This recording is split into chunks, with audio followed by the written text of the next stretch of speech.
Assalamualaikum warahmatullahi wabarakatuh.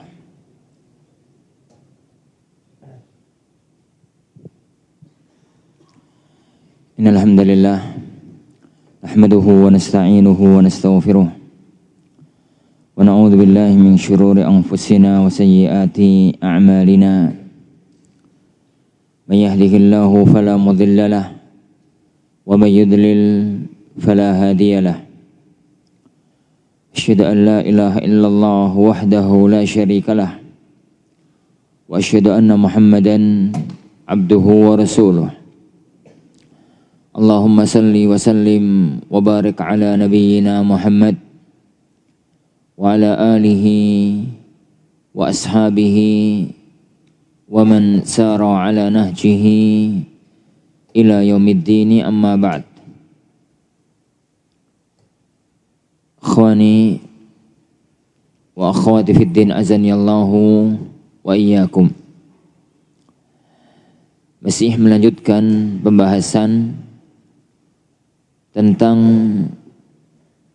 larangan mengambil ilmu dari ahlul bidah, ahlul ahwa, orang-orang yang mempunyai pemahaman yang menyimpang dalam beragama ini. Dia kemudian mengajak orang lain dan mempertahankannya, maka tidak boleh belajar dari mereka. Tapi itu kalau kondisi memungkinkan untuk milih guru, untuk milih ustadz, untuk milih pengajar dan pendidik.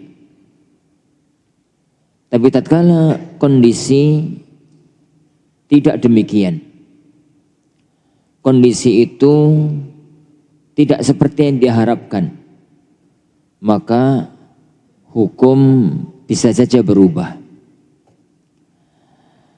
Karena harus dibedakan antara masalah dalam kondisi normal dengan masalah dalam kondisi tidak normal. Dalam kondisi normal, makan daging babi itu haram. Tapi dalam kondisi tidak normal, jangankan daging babi, bangkai babi bisa wajib. Wis bangkai babi bisa. Bangkai kambing haram, bangkai babi haram kuadrat. Itu bisa jadi halal, bahkan bisa jadi wajib. Hal-hal ini yang dalam ilmu qawaid fiqhiyah yang masyhur dengan istilah tazahum, kalau terjadi benturan antara maslahat mafsadah. Dari sini maka Fadilatul Syekh Bakar Ibn Abdullah Abu Zaid rahimahullahu ta'ala meneruskan pembahasan yang berkaitan dengan masalah larangan belajar dari ahlul bidah. Beliau mengatakan wa ma dzakartuhu laka, dan yang telah aku sebutkan untukmu itu huwa fi halati sa'ati wal ikhtiyar, kalau kondisi sedang longgar, kalau bisa milih belajar di sini atau belajar di sana. Amma in kunta fi dirasatin nizamiyah, adapun kalau engkau berada dalam sebuah sekolah formal, la khiyara laka, yang kamu tidak punya hak pilih, fahdhar minhu ma'al isti'adzati min syarrihi, tidak ada jalan kecuali hanya fahdhar minhu, berhati-hati di dalam belajar darinya, ma'al isti'adzati min syarrihi, dengan selalu berlindung kepada Allah dari kejelekannya. Wala tatakhadzal 'anit talab, dan dalam kondisi itu kamu jangan mundur, kamu jangan lemes untuk tetap belajar ilmu. Fa ahsya ayyakuna hadza minat tawalli yaumaz zahfi, saya khawatir, kata Syekh Bakar, kalau kamu gara-gara itu terus mundur, nggak mau belajar, nggak mau sekolah, nggak mau menuntut ilmu, gara-gara ada 1-2 ustadz di sekolah tersebut yang kurang sreg di hati, saya khawatir, kata beliau, ayyakuna hadza minat tawalli yaumaz zahfi, itu termasuk berpaling mundur dari kancah medan pertempuran. Fama 'alaika illa an tatabayyana amrah, tidak ada kewajiban bagimu ya akhi, illa kecuali an tatabayyana amrahu, kamu cermati dengan benar, kamu pastikan urusan dia. Wa tattaqiya syarrah, dan engkau hindari menjaga diri dari kejelekannya. Wa takshifa sitrah, dan engkau bongkar kedoknya. Wa nifidhani wa iyyakum. Jadi zaman sekarang itu kondisi belajar beda dengan pada zaman dahulu. Pada zaman dahulu, tatkala belum kondangnya sekolah-sekolah formal, maka ilmu itu diambil dari para ulama, ilmu itu diambil dari para masyayikh di masjid-masjid Allah Subhanahu wa taala. Jadi gambarannya itu kayak yang terjadi di negeri Haramain Syarifain. Jadi kalau ba'da maghrib di Masjid Nabawi itu di pojok situ Syekh Fulan ngaji usul fikih, di pojok sana Syekh Fulan ngaji hadis, di pojok sana Syekh Fulan ngaji tafsir, di sana ngaji tazkiyatun nufus, di tempat mana itu satu masjid, belum masjid yang lain. Di sana Syekh Fulan, di sana dalam waktu yang sama. Maka seorang santri, seorang thalibul ilm itu bisa milih pelajaran, bisa milih guru, bisa milih yang sesuai dengan apa yang ada pada dirinya. Mau belajar nahwu misalkan, di masjid ini nahwunya mukhtarat. Di masjid sebelah nahwunya ta'jilun nada. Nah, di sebelah lagi Alfiyah Ibnu Malik. Santri bisa milih, oh aku kelas mukhtarat. Yuk jangan datang di kelas Alfiyah Ibnu Malik, menceret. Kalau kemudian dia sudah level Alfiyah, maka datang ke majelis sana. Itu di satu waktu. Boleh guru juga begitu. Ustadz yang di sini Masya Allah pintar, tapi oleh nerang nih itu pelan-pelan gitu. Sebulan itu dapat selembar. Yang di sana itu Masya Allah ustadznya pintar, oleh nerang nih itu cawapet kayak kilat. Sebulan, sehari dapat separuh kitab. Misalnya. Jadi seorang itu kan mengetahui kondisi dirinya. Ada orang itu nih ustadz pelan-pelan malah bosen. Berarti dia tipikal ekspres. Butuh cari guru yang ekspres. Itu kalau pada zaman dahulu. Begitu juga dengan fulan ahli sunnah, fulan ahli bid'ah, maka semacam itu. Tapi itu kan kondisi zaman dulu. Kondisi zaman sekarang itu orang yang bisa lakukan itu milih pesantren. Milih pesantren. Mau sekolah di Al-Furqan, mau sekolah di mana, mau sekolah di mana. Itu bisa dilakukan kalau pada zaman sekarang. Tapi kalau sudah masuk pesantren kelas 1, kelas 1 apa lagi? Tsanawi misalnya, kelas 1 Tsanawi A atau kelas 1 Tsanawi Z misalkan gitu. Kelas 1 Tsanawi. Itu kan dia sudah ditentukan, yang menentukan kepala sekolah, yang menentukan adalah ustadz yang ngurusi pembagian santri per kelasnya. Di situ yang ada berbagai macam pelajaran. Lah ustadz kan gak bisa milih, santri kan gak bisa milih. Dia nerima apa adanya, siapapun ustadz yang datang, siapapun ustadz yang ngajar, dia harus menerima. Maka dalam kondisi semacam itu, antum yang harus mengkondisikan, bukan ustadznya yang dipaksakan. Antum yang harus mengkondisikan diri, antum yang harus ikut. Kalau ternyata ono ustadz itu oleh nerangno itu Masya Allah, alon, pelan, ya ikutilah jalur beliau, jalur lambat. Ada ustadz itu satu, jam berikutnya yang datang itu ustadz, Masya Allah, kelas-kelas pesawat jet. Ini perang, jauh banget ngejarnya. Ya antum yang mencoba untuk adaptasi dengan ustadz tersebut. Kalau itu kan nggak masalah ustadz. Tapi kalau ternyata beliau itu ngajar ilmu apa gitu. Ternyata pemikirannya ada yang salah. Dan itu yang beliau maksudkan dalam masalah ini. Kalau ternyata ini semacam itu dan itu tidak selamat darinya satupun jamiah dan sekolah di muka bumi ini. Kalau mau cari sekolah, misal lulus Al-Furqan ya, kemudian cari jamiah perguruan tinggi yang selamat mi'ah fi mi'ah 100% itu jarang. Bisa jadi ya kawan, secara umum bagus. Tapi ono ustadz misalkan yang ngajar nahwu, yang ngajar syafahi, yang ngajar tahriri. Itu kadang-kadang sama via universitas didatangkan memang jago di bidang itu. Tapi pemikirannya ada yang aneh, pemikirannya ada yang nyeleneh. Semacam itu maka lakukan yang dilakukan oleh beliau. Jangan gara-gara ustadz satu, fulan, alan, kemudian jangan gara-gara kotoran satu titik, kemudian susu satu belanga sampean buang. Jangan gara-gara di pesantren itu, jangan gara-gara di fakultas itu, jangan gara-gara di perguruan tinggi itu ada, oh di perguruan tinggi itu ada fulan. Satu, ustadznya 100, tapi ada satu bermasalah. Enggak belajar ke sana, enggak jadi ke sana, enggak jadi Terus mau belajar di mana? Mau belajar di mana? Enggak bisa ya akhwan.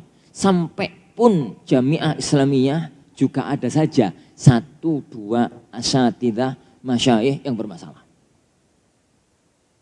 Itu sudah ikon yani dakwah salafiyah kelas dunia loh itu. Ada aja 1-2 guru, 1-2 dosen, 1-2 masyayikh yang enggak masalah, yang bermasalah. Ada aja. Yuk, masa Ustaz? Iya. Yang ngajar nahwunya, yang ngajar balaghahnya, yang ngajar qiraahnya, yang ngajar ininya, yang ngajar itunya ada aja, mesti ada.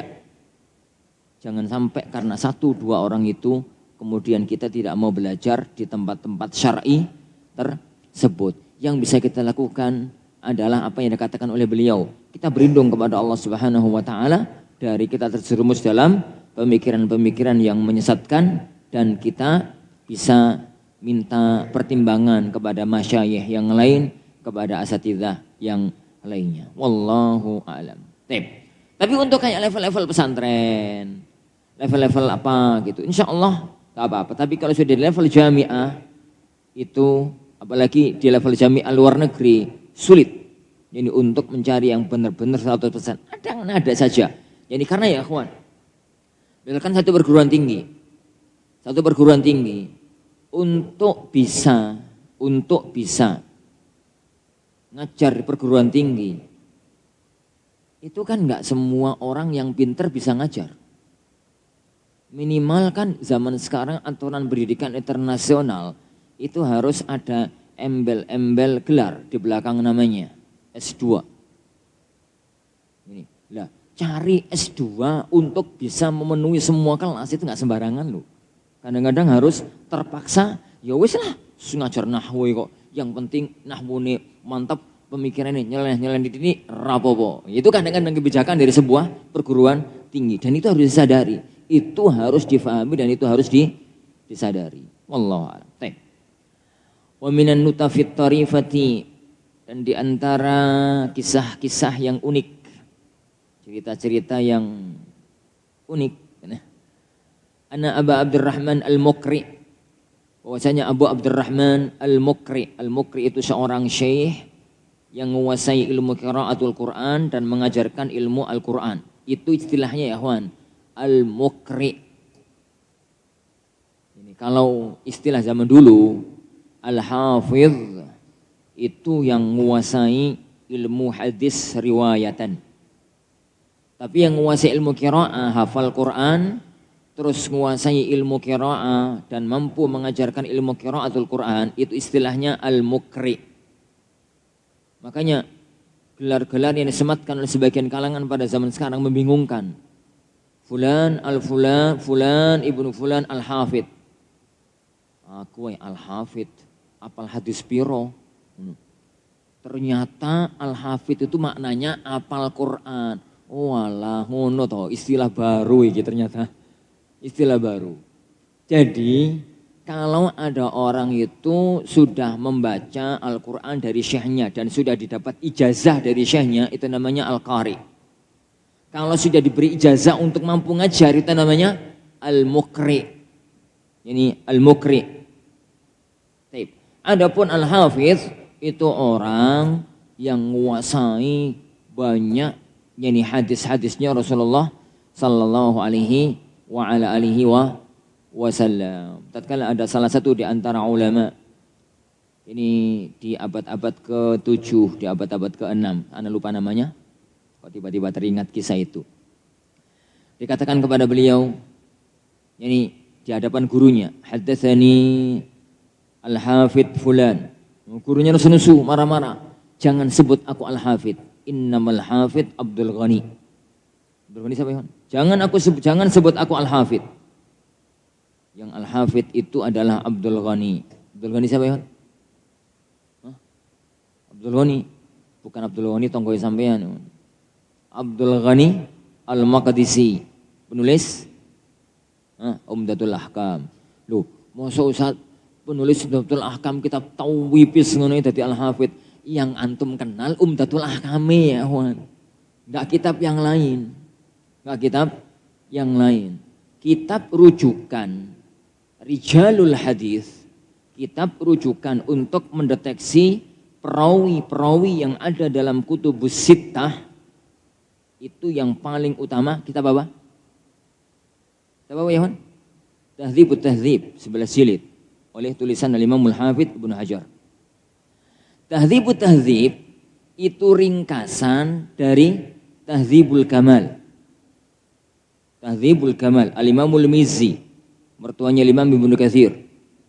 Mertuanya Imam Ibnu Katsir rahimahullah taala. Imam Al-Mizzi rahimahullah. Nah, kitab Tahdzibul Kamal ini itu ringkasan dari kitab lain namanya Al-Kamal fi Asma'ir Rijal. Kitab Al-Kamal fi Asma'ir Rijal itu tulisan Imam Abdul Ghani Al-Maqdisi. Jadi kitabnya itu aku sampai sekarang belum lihat kitab itu. Ini belum lihat kitab itu. Satu abad berikutnya Al-Imam Al-Mizzi itu datang mengatakan kitab gede koyok ngene iki sapa sing arepe maca. Siapa yang akan mempelajari? Butuh diringkas. Akhirnya beliau meringkas dengan dikasih judul Ringkasan Kitab Al-Kamal. Ringkasan bahasa Arabnya apa ya, Wan? Tahdzib. Maka beliau kasih judul Tahdzibul Kamal. Ringkasan Kitab Al-Kamal fi Asma'ir Rijal. Kitab itu 30-an sekian jilid. Dari A sampai Z yang bakas wong. Fulan ibnu fulan lahir di sini, belajarnya ke sana, ngajarnya di sini, orangnya kayak gini. Gitu wae dari A sampai Z. Ini Tahdzib Al-Kamal. Satu abad berikutnya datanglah Imamul Hafidz Ibnu Hajar. Beliau melihat kitab Tahdzibul Kamal masih terlalu lebar, masih terlalu panjang lebar, butuh diringkas. Ya. Akhirnya beliau kasih judul Ringkasan dari Ringkasan. Ringkasan dari ringkasan. Ya karena kitab sebelumnya sudah ringkasan. Maka beliau meringkasnya kembali, akhirnya dikasih judul Tahdzibut Tahdzib. Ringkasani ringkasan. Lah ternyata ringkasannya ringkasan itu ya, Wan, 11 jilid. Jadi kelas-kelas dulu 11 jilid itu ringkasannya ringkasan. Dan kita itu wis dawa-dawa. Kelas kita itu wis dawa-dawa. Nah, kitab Tahdzibut Tahdzib itu dibuat fihris oleh Ibnu Hajar, fihris topotonyo. Dibuat apa ya? Daftar isi. Daftar isi kitab itu jadi satu kitab lagi namanya Taqribut Tahdzib. Itu 2 jilid. Jadi daftar isinya itu 2 jilid. 2 jilid. Ngomong apa mantan gini mau? Ya, semacam itu ya, Wan.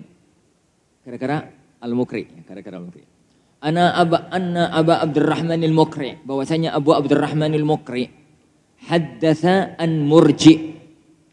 Beliau suatu ketika pernah meriwayatkan sebuah ilmu, yakni menukil sebuah ilmu an murji, dari seorang yang berpandangan, yang mempunyai pandangan murji'ah, seorang murji'ah tulen.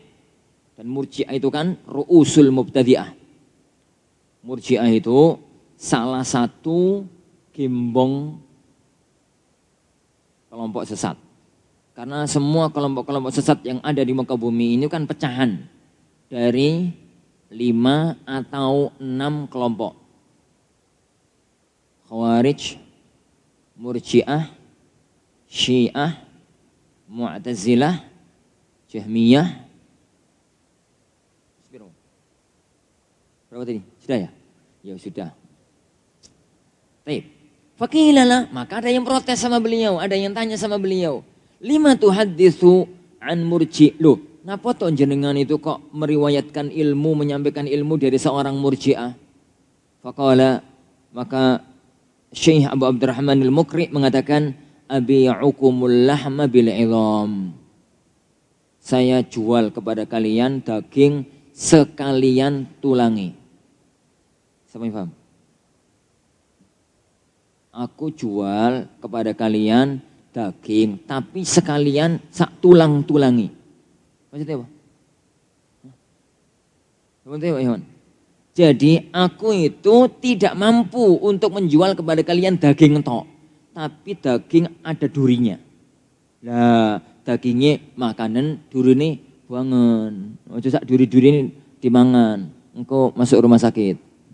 Jadi, kalau memang saya sudah sampaikan pada kalian, ini periwayatnya murji. Tapi yang diriwayatkan ini benar, sudahlah ambillah. Yang benar ini, adapun perawinya itu tulangi, durine itu tinggalkan. Dalam kondisi-kondisi khusus memang semacam itu. Dalam kondisi-kondisi tertentu. Fal-Mukri rahimahullah haddatsa bila ghararin wala jahalatin. Al-Mukri rahimahullah tatkala menyampaikan hadis, menyampaikan ilmu itu tanpa gharar. Tidak jelasan. Yang tatkala beliau menjelaskan, faqala, dan beliau mengatakan wa kana murji'an, orang ini seorang murji'ah. Wa ma satartuhu laka huna huwa min qawaidi mu'taqadik, dan yang aku tuliskan untukmu di sini ini adalah kaidah-kaidah dalam engkau berakidah. Akidah apa? Aqidati ahli sunnati wal jamaah, akidah ahli sunnati wal jamaah. Wa minhu ma fil aqidati salafiyah. Dan diantaranya apa yang disebutkan dalam kitab Al-Aqidatus Salafiyah di Syekhul Islam Abi Uthman Ismail ibn Abdurrahman As-Sabuni. Ini tulisannya Imam Syekhul Islam Abu Uthman Ismail ibn Abdurrahman As-Sabuni.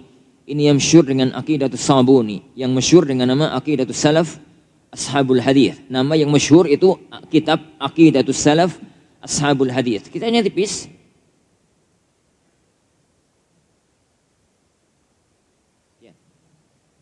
Sekali duduk selesai.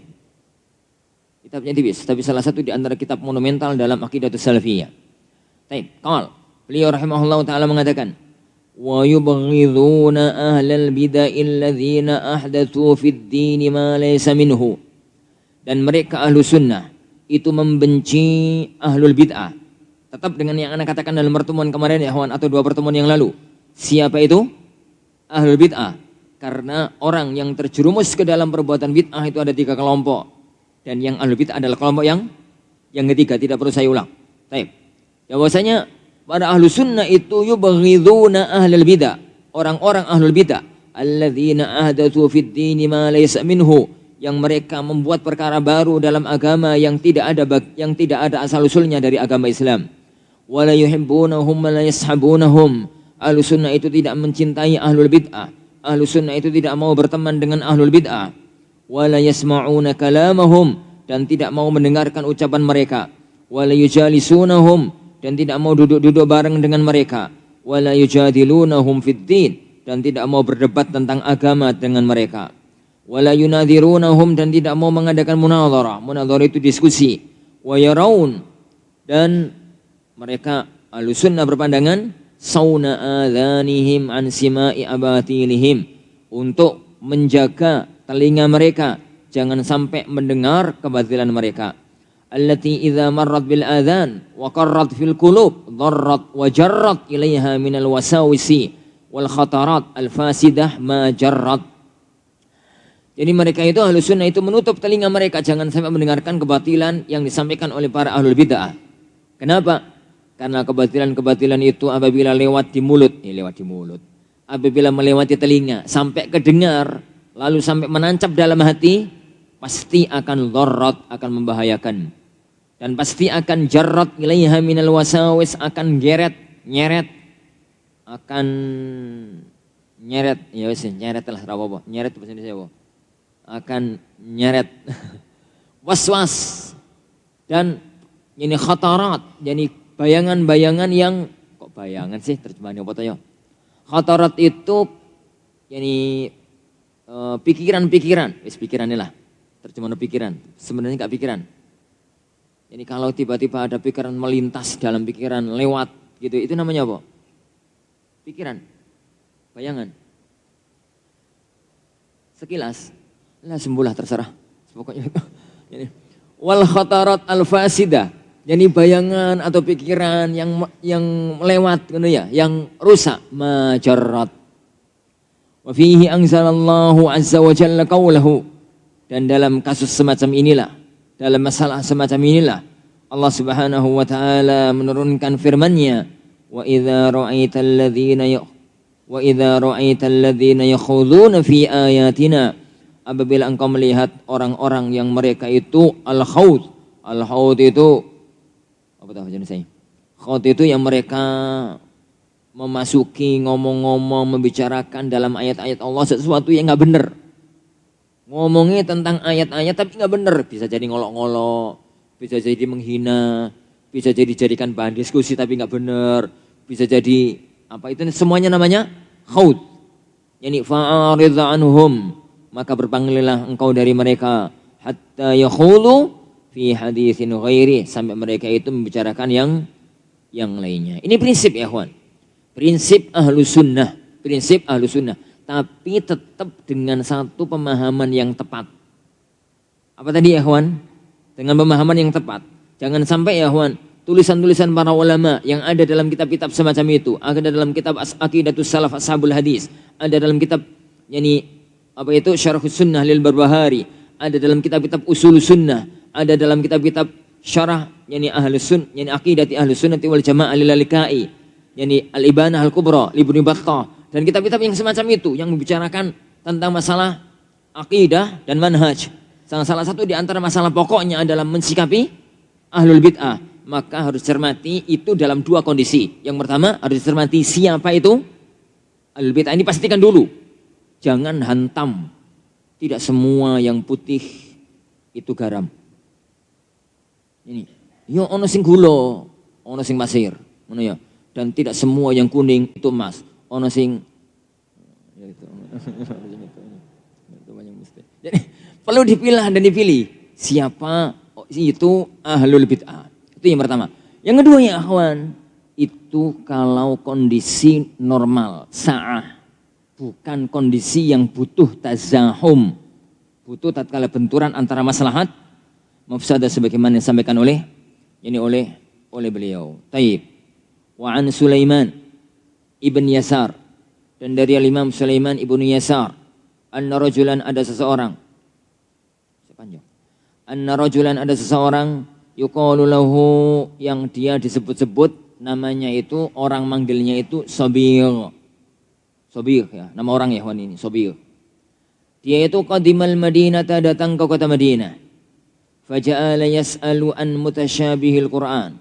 Orang ini penggaweane, orang ini kerjaannya, setiap ketemu orang yang dibicarakan itu ayat-ayat mutasyabih. Apa itu ayat-ayat mutasyabih? Ayat-ayat yang masih bisa digeret ke makna yang batil. Karena ya akhwan, jadi apapun ya akhwan, orang itu kan tergantung hati ini. Kalau hati ini jelek, yang baik itu bisa digeret jadi jelek loh. Jadi ngomong-ngomong, loh, masa ya Allah itu kok satu tuh piye tuh? Kan ayat Al-Quran gak ngomong satu loh. Ayat Al-Quran kan ngomong inna nahnu nazalna dzikra. Lah, nahnu itu kan jamak. Berarti Allah itu banyak toh. Piye pendapatnya sampean Mas? Ngono. Sing takoni itu bingung. Enggak yo, ngono. Repot yo. Itu kadang-kadang memang ada tipikal orang itu yang gaya ngomong itu masalah mutasyabih. Ngomong masalah mutasyabih. Ngomong lagi sama orang. Sak bener ini katanya orang itu kalau sudah sampai pada tataran makrifat terus enggak ibadah itu apa enggak bener toh Mas?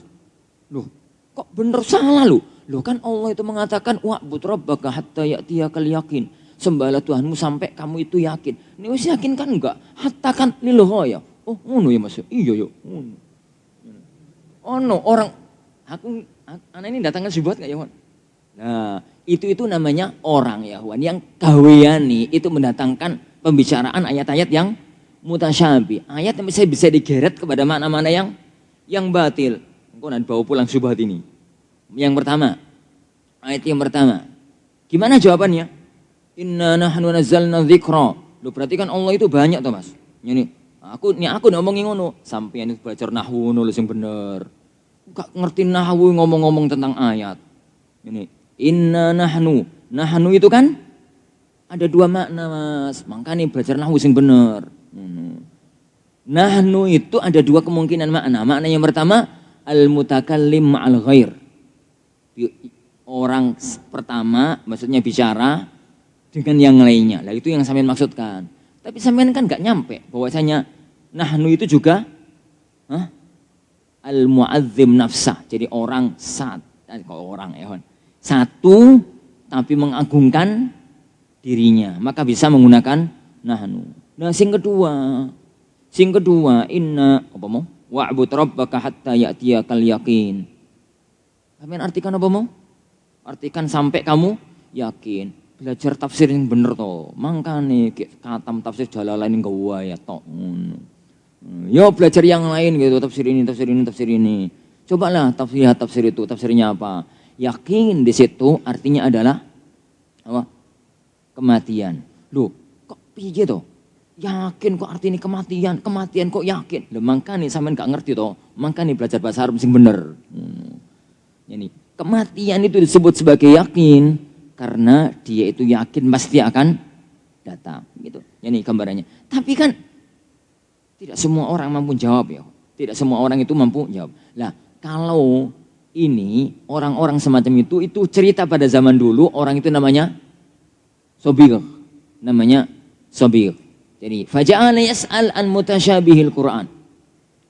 Fa arsala ilaihi Umar radhiyallahu an. Maka Umar ngutus orang untuk manggil Sobiin menghadap.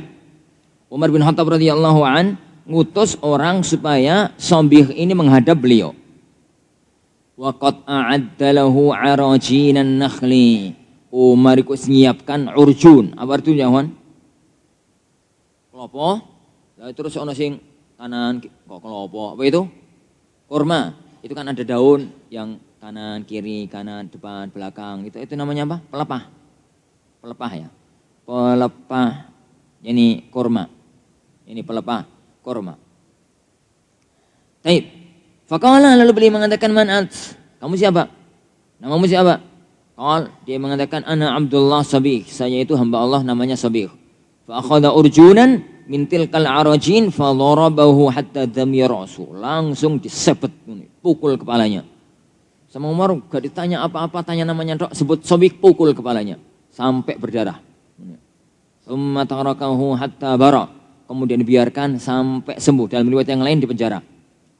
Tsumma ada, kemudian balik lagi. Ini ma'ada balik lagi maksudnya pukul lagi. Tsumma tarakahu hatta bara, dibiarkan sampai sembuh. Fadu'iyya lahu liya'ud. Yani dipanggil lagi untuk menghadap, balik menghadap. Faqala, maka orang tadi mengatakan in kunta turidu qatli faqtulni jaqtan jamila wahai amrul mukminin, kalau antum gimana? Yani kalau jenengan pengen untuk bunuh aku, bunuhlah dengan cara yang baik, kok jadi siksa kayak gini. Fa adzina lahu ila ardhi. Umar kemudian baru mengizinkan dia untuk pulang ke kampung halamannya. Karena dia orang Yaman. Wa kataba ila Abi Musa al-Asy'ari bil Yaman. Lalu beliau menulis kepada gubernur Yaman tatkala itu Abu Musa al-Asy'ari, la yujalishu ahadum minal muslimin. Jangan ada seorang muslim pun yang duduk-duduk dengannya, yang duduk-duduk dengannya. Rawahu Darimi, diriwayatkan oleh Imam Abu Sa'id Ad-Darimi. Wakilah, dan disebutkan kana muttahaman bi ra'yil khawarij, orang itu tertuduh mempunyai pendapat dengan pendapatnya orang-orang khawarij. Baik. Faridan azani Allah wa yakum, dalam sebagian riwayat dari kisah Sabir itu, Umar, yani orang tadi itu protes sama Amirul Mukminin Umar bin Khattab radhiyallahu an. Protes mengatakan, ya Amirul Mukminin, kenapa engkau mukul aku?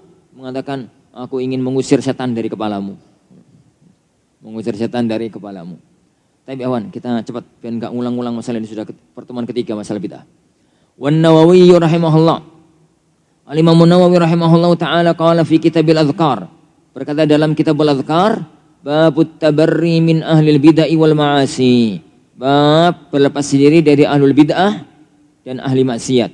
Wa dzakara hadis Abi Musa, dan beliau menyebutkan hadis Abu Musa Al-Asy'ari radhiyallahu an, anna Rasulullah, bahwasanya Rasulullah sallallahu alaihi wasallam bari'a, bahwasanya beliau sallallahu alaihi wasallam bari'a, berlepas diri minas saliqati wal haliqati wasyaqah, dari orang-orang yang jerit-jerit karena ratapan kematian.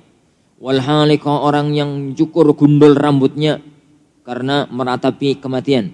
Wasyaqah, dan orang-orang yang ngeropek-ngeropek bajunya tatkala meratapi kematian. Mereka adalah orang-orang ahli maksiat. Wa ani bin Umar, dan Abdullah bin Umar, diriwayat dan dari Abdullah bin Umar, bara'atahu minal qadariyah, yani berlepas dirinya beliau dari qadariyah. Rawahu Muslim, diriwayatkan oleh Muslim di awal-awal kitab Sahih Muslim, di bab atau di muqaddimah. Wal amru fi hajril mubtadi', dan perintah untuk menghajar, menghindari ahlul bid'ah, yang bani ala mura'atil masalihi wa takthiriha, dibangun di atas dasar memperhatikan kemaslahatan dan memperbanyak kemaslahatan. Wa daf'il mafasidi wa taqliliha, dan menolak mafsadah, minimalnya atau meminimalisasi mafsadah. Wa ala hadza tatanazzalul masyru'iyyatu min adamiha, dan atas dasar inilah kaidah ini diterapkan atau tidak. Perhatikan ucapannya beliau. Atas kaidah inilah bahwasanya sebenarnya hajrul mubtadi, menghindari orang ahlul bid'ah, itu bukan satu hal yang paten. Maknanya harus begitu, tapi tetap disesuaikan dengan kondisi lapangan, karena itu berkaitan dengan maslahat dan mafsadah. Kama harrarahu Syekhul Islam Ibnu Taimiyah fi mawadhi, sebagaimana ditegaskan, disampaikan oleh Imam Ibnu Taimiyah rahimahullah taala dalam beberapa kitab di tempat beliau atau di kitab-kitab beliau.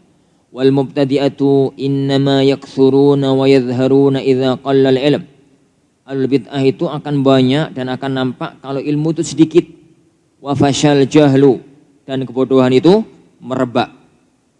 Wa fihim yaqulu Syekhul Islam Ibnu Taimiyah, dan tentang mereka lah Syekhul Islam Ibnu Taimiyah rahimahullah taala mengatakan, fa inna hadzal sinfa, kelompok ini maksudnya kelompok ahlul bid'ah, yaksurun, mereka itu akan menjadi banyak, wa yadhharun, dan akan nampak ke permukaan, idza kasuratil jahiliyatu wa ahluha, apabila perbuatan-perbuatan jahiliyah itu banyak dan orang-orang jahiliyah menjadi banyak. Walam yakun hunaka min ahli ilmi bin nubuwati, dan tidak lagi ada ahlul ilm, waris zaman kenabian, wal mutaba'ati laha, dan yang mengikutinya, man yuzhiru anwarahal mahiyah li zulmatil dhalal, yang mampu menampakkan cahaya kenabian untuk menghapus kegelapan kesesatan. Wa yakshifu ma fi khilafiha minal ifki wasyirki wal muhal, dan membongkar kebalikannya, baik itu berupa kedustaan, kesyirikan maupun hal-hal yang mustahil. Fa idza ishtadda sa'iduka fil ilm, apabila sa'iduka, sa'id itu ini, apabila kamu itu kuat di dalam ilmu, waqfaq ma'al mubtadi' wa bid'atahu, maka tahan, lawan, hancurkan ahl bid'ah dan bid'ahnya, bilisanil hujjati wal bayan, dengan hujjah dan keterangan yang nyata. Wassalam. Nah, Kesimpulannya para hadirin azanillahu wa iyyakum. Jika ini di zaman Syekhul Islam Ibnu Taimiyah rahimahullahu taala, maka di zaman kita lebih parah lagi. Karena ya ikhwan, faudha ilmu, kekacauan ilmiah di zaman sekarang benar-benar gak karu-karuan. Sejak lahirnya Mbah Google.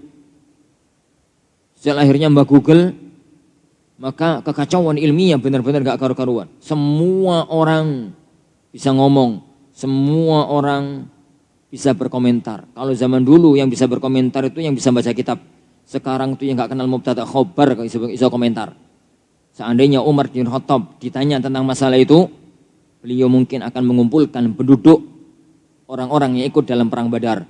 Tapi sekarang orang-orang yang gak kenal mubtada khobar, gak kenal alif ba ta, gak mampu membedakan alif kencang sama alif bengkong, gitu ya. Itu mampu berkomentar dalam masalah, jadi masalah-masalah agama. Maka kewajiban kita ya akhwah, kuatkan ilmu. Wallahi akhwan, kuatkan ilmu. Antum akan menghadapi satu masa yang bukan masa kami. Antum akan menghadapi satu zaman yang bukan zaman kami. Wallahi, tatkala kami dulu kuliah, kami dulu sekolah, zaman belum sampai sekarang. Sekarang antum sekolah, zaman sudah begini. Anda nggak tahu bagaimana nanti zaman tatkala antum sudah terjun ke kancah medan dakwah. Maka yang perlu adalah itqan, mutkin, itqan. Mapankan sisi-sisi ilmu syar'i. Mapankan ya akhwan sisi ilmu syar'i. Ilmu itu bukan di kelas. Al ilmu fis sudur, la fis sutur. Ilmu itu yang menancap dalam dada, bukan ilmu itu yang hanya di torehan-torehan kertas. Tapi ilmu itu yang menancap di dada seorang manusia. Anda sering mengatakan gambaran orang itu ya akhwan mutkin dalam menguasai ilmu. Itu antum kalau buka kitab, kalau sudah selesai sebuah kitab, maka buka fihrisnya. Daftar isinya toh. Dan murojaahlah kitab itu cuma buka fihris, daftar isi toh. Kitabul Fiqh. Ta'riful Fiqh. Tarikhul Fiqh. Kata. Lanjutannya. Ini terus. Ini Tarikhul Madzahib. Sejarah mazhab Hanafi. Oh, gini. Lanjut. Kitabut Taharah. Ta'rifuhu. Ini. Sampai selesai, antum nggak perlu buka kitab yang di sini, cuma buka satu lembar fihris, berarti antum menguasai kitab itu. Kalau enggak, berarti ilmu antum belum mutkin. Ilmu antum belum mapan. Repot Ustaz. Ya jalan ke surga itu repot ya akhwan. Ini sing gak repot itu jalan ke Pujasera, itu gak repot. Jalan ke surga, jalan ilmu itu berat.